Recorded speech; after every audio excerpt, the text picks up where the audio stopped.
Hi YouTube, my name is Prince, and this is a part of a new series that I'm doing called How to Break Down the Book.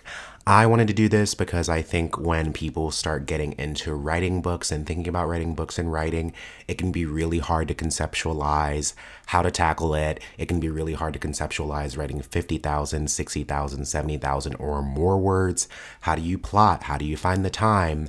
And I think just getting someone else's breakdown of how they did it in terms of their context and their life can be really useful. So I will be breaking down this video into chunks of time that kind of to me represent the different chapters that contributed greatly to this book. And the book that I'm referencing is my debut memoir. It comes out later this year in October 2022. It is titled When They Tell You to Be Good, and it is coming out with Tin House Books.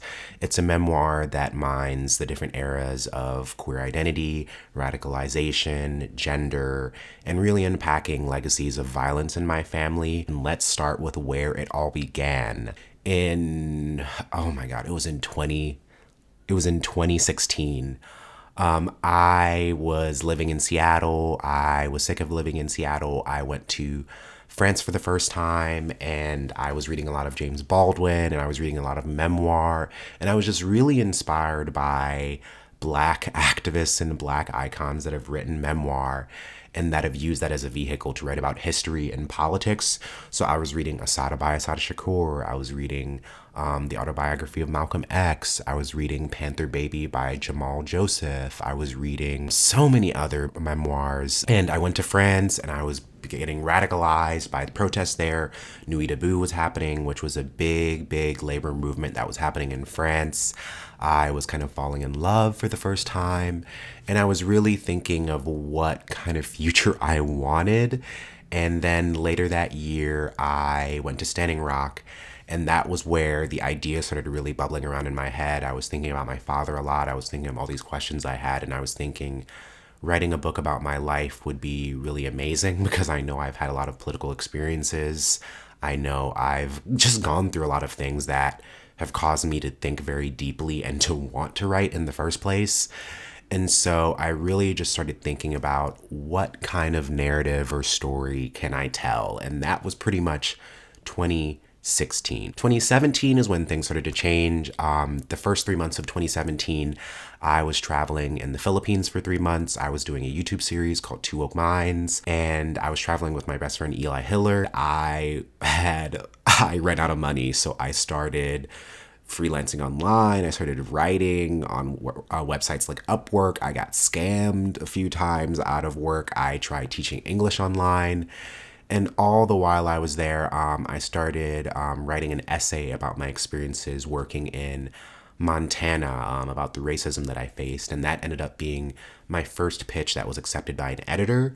And that ended up being a Black traveler confronts racism while working at a Montana resort. And that was published with Outside Magazine in 2017. That essay helped me get an agent interested in me later in 2017. By about August 2017, I was talking to an agent who was interested in representing me, and I didn't have any writing for the memoir yet. I had an idea and I pitched it to her, and she said, write some and get back to me when you have more that you want to work with. So I started writing, I started chipping away at it. I think by spring 2018, I'd maybe written like 3,000 or 4,000 words. And spring of 2018 is the next chapter of what really contributed to this book. I went back to France. I decided to stay there for 3 months. I decided to stay there with my partner at the time. I basically wanted to travel around and to live in Paris and turn 24, the same age that James Baldwin was when he left New York to go to Paris in 1964. And I went to Paris and it was a beautiful time. I fell in love. I traveled around. I hitchhiked. I read beautiful books, and I started researching and writing for this book. And it was just like little bits and pieces of it that I was trying to write while I was also freelancing. I think I maybe added 3,000 or 4,000 words to the manuscript. So at this point, it probably only had about 10,000 words. I was kind of trying to write enough to send to my agent. But I think at this time was really when I was figuring out how to outline the book. When you're writing memoir, it can be really hard in the beginning to figure out what parts of your life you want to include if you don't really have a set theme in mind. I thought right away, like, oh, I'm going to write from birth until the present. And I started doing that, and it felt like I was trying to find too many things to fill the gaps. On a thematic level, I wanted a memoir that tackled themes about questioning masculinity, about unpacking complicated ideas of family, about navigating and archiving family history. And it was there I started kind of understanding those themes and what I really searched for in terms of images in the book. I knew where I wanted to start. And so I wrote the opening of the book around that time, which was the opening of the book in the first draft. Some of my experiences could parallel my father's, even though I've never known him. I am not like him.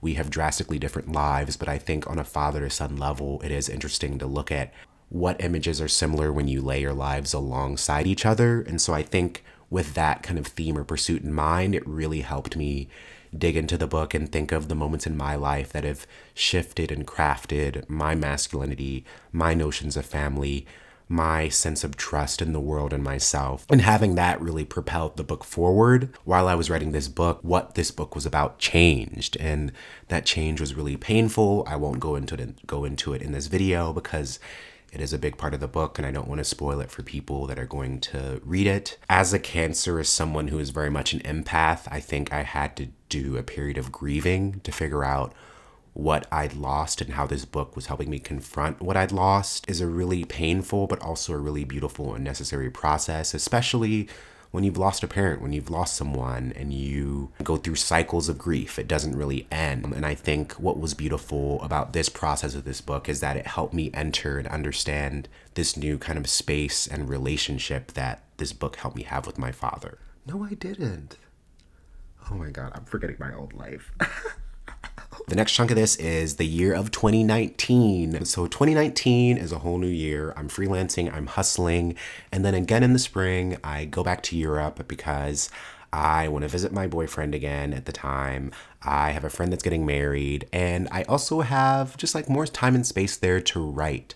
So when I was there, it was really when I dug into the really core elements of my book. I remember my partner at the time moved, had a studio, and when he was gone at work, I just got to stay at the studio, go to the corner store, buy some baguettes, buy some food, was just watching a lot of Jamaican media. I was watching a lot of old Jamaican movies like The Harder They Fall, Babylon, Dancehall Queen, I think was another one. I was reading a lot of essays, watching a lot of documentaries about dancehall, and I really got kind of a bird's eye view of Jamaican history pre and post independence, which really helped me kind of put my family's timeline alongside that history. And it really gave me some of the core chapters of the book. I wrote some of the latter chapters of the book, which are more kind of culturally based and also mixed with personal essay. A chapter that I wrote in 2019 was what I used to apply for residencies.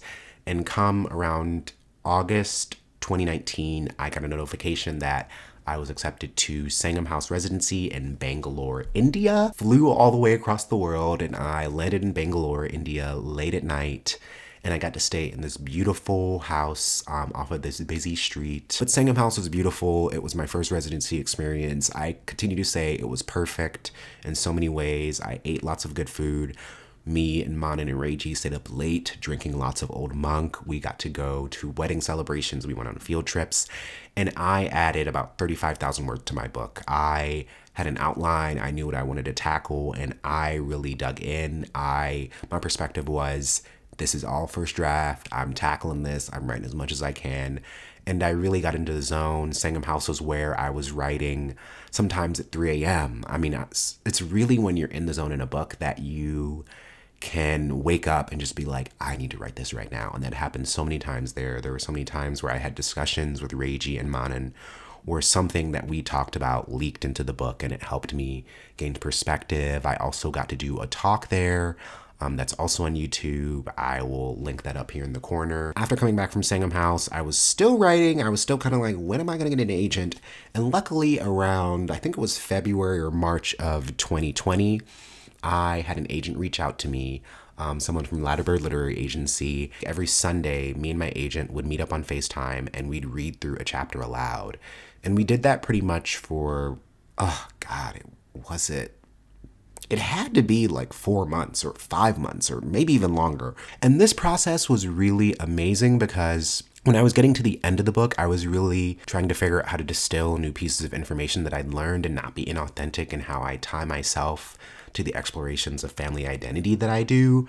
And going back and refining the book and again with an agent and really having my first experience revising one of my own books, it was just, I mean, it was invaluable because I'd never revised before. So I got to see the book change. I got to see it grow. I had something that I could dedicate myself and my time to through the pandemic, through lockdown. I mean, when I tell you having this book to edit helped me, it helped me so much. And so all through 2020, I edited the book, and then come end of 2020, I had another residency that I was accepted into. It was called the Studios of Key West. And when I was there, my book went on submissions in January of 2020.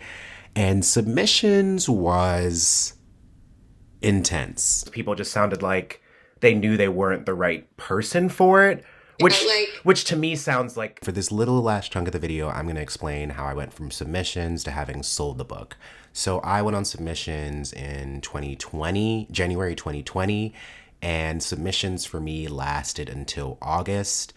And from January to July, I was querying with my previous agent who worked at Ladybird Literary Agency, and we went on 3 rounds of submissions. But it was hard, and it challenged me a lot, and it taught me a lot about how I confront rejection, especially when it's a longer form project. I have to reconfigure my brain. I got a book offer in May of 2021, and I got the details in June. It was a bad offer. I've also done a video talking about why it was a bad offer. I will also put that up in the corners. I knew I would turn down the book offer. They wanted to offer $1,000 advance and have world English rights, among other things. And so I turned down that offer. And luckily around the same time, I had been reached out to by an editor who was going to be working at Tin House. And even though Tin House had already rejected my book, this new editor wanted to read it. And that editor ended up being Hanif Abdurraqib. He liked the book.